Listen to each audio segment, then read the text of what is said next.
This is Anthony Flatt, and you're listening to the Business at the Speed of Sell podcast, Fargo edition. Welcome to the Business at the Speed of Sell podcast, where you learn how to accelerate the growth of your online and offline businesses, profits, and personal income. Tune in daily to get the tips, tricks, and tactics that have generated over $100 million in online and offline sales. Now, here's your host, Anthony Flatt.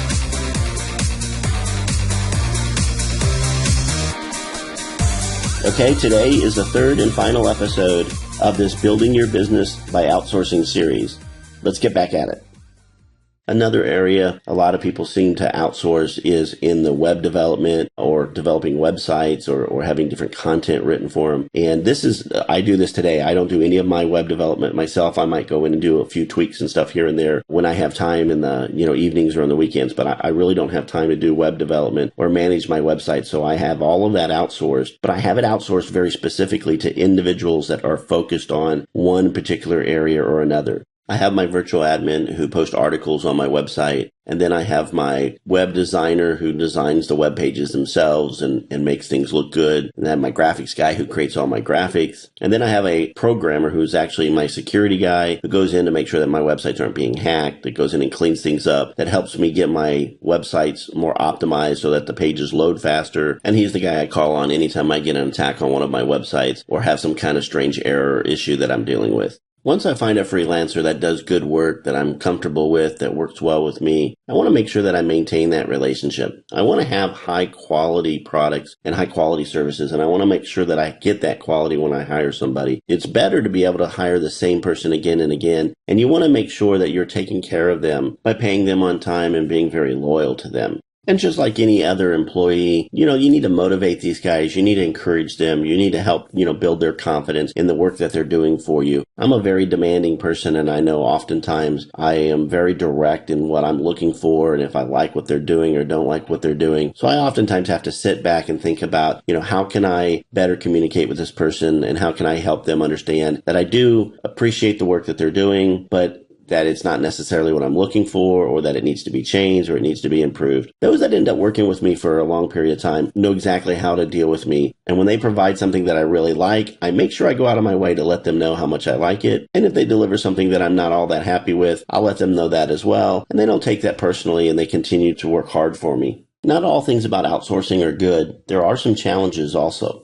Hiring freelancers definitely has a lot of advantages. You have lower cost of labor, you have higher skill sets, you have different skill sets, but there's also some pitfalls and issues that come along with it. When you hire a freelancer for a specific job, unless you're hiring somebody you already know and somebody you've worked with before, you always run the risk of hiring them and them not being able to do the task that you're hiring them for. And I would say this happens quite often. I would say over the years, out of the 20 or 25 different freelancers that I've had working for me, I probably have only kept 4 or 5 of them on an ongoing basis moving forward. And then I probably have another 6 or 8 that I use on an occasion for specific tasks that I need here and there. But I have had a lot of freelancers that have come on board and promised the sun, moon, and stars and were not able to deliver. Some of them were not able to deliver at all because they were a scam and they never intended to deliver anything in the first place. And some of them just didn't have the ability. As much as they tried, they just couldn't get the job done. So this is something you're going to run into and something you just have to be prepared for. Doing a really good interview and really asking lots of questions, asking your freelancers to provide you with references and examples of their work. Not only will that provide you with something to look at to evaluate them by, but it'll also weed out a lot of people who just post constantly for job openings without actually looking at the job, without looking at the requirements. And by telling them that you need them to provide some additional information, it's a good way to kind of weed out those that are not really looking for that specific job. They're just mass posting to every job they can possibly post for.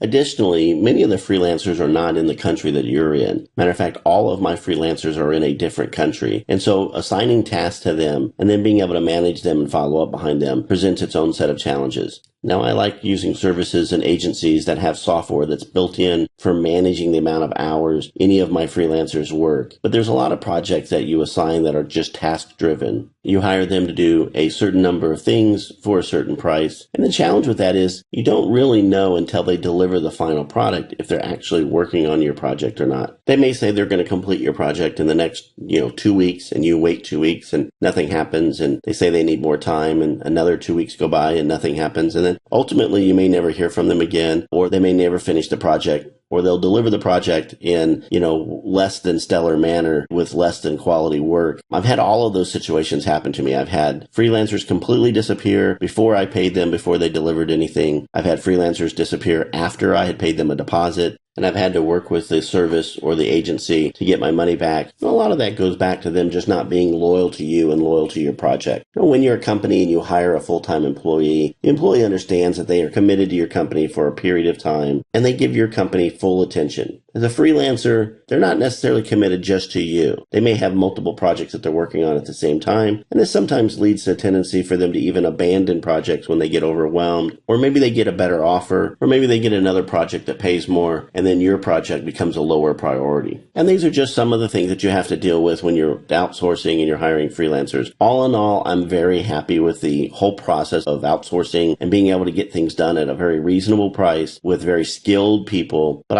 I really rely on those services and those agencies to screen those people for me as much as possible and to make sure that I'm getting the right people for the right task. I still do occasionally hire freelancers outside of services and agencies, but I really try to limit that because there's no way for me to protect myself if that freelancer doesn't deliver. And lastly, let's talk about where do you find these freelancers and these outsourcing companies. For small projects, you can go to Fiverr.com, Fiverr.com. And the premise of the company is that you can get anything done for $5.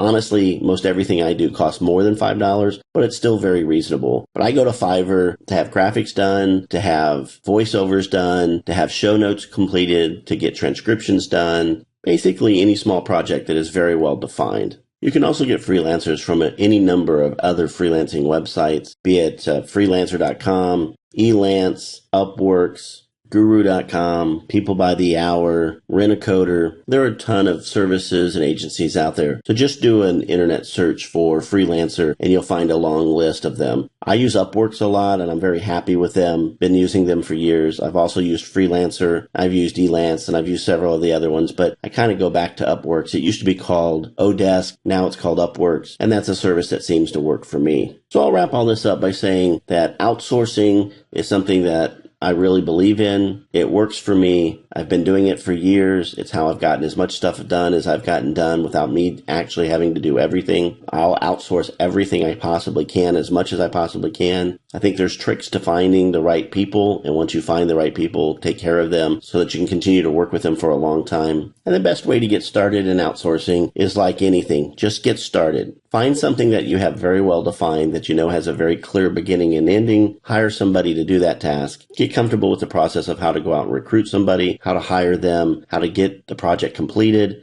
how to pay them, and then continue to grow it from there and add on additional freelancers and additional projects till you get to the point that you're very comfortable with the whole outsourcing process. If you have any questions, send me an email, anthony@anthonyflat.com. Take care. If you have a question for Anthony, then head over to www.anthonyflat.com and leave him a voicemail message for a chance to have your question featured on the show. Thanks for listening to the Business at the Speed of Sell podcast at www.businessatthespeedofsell.com.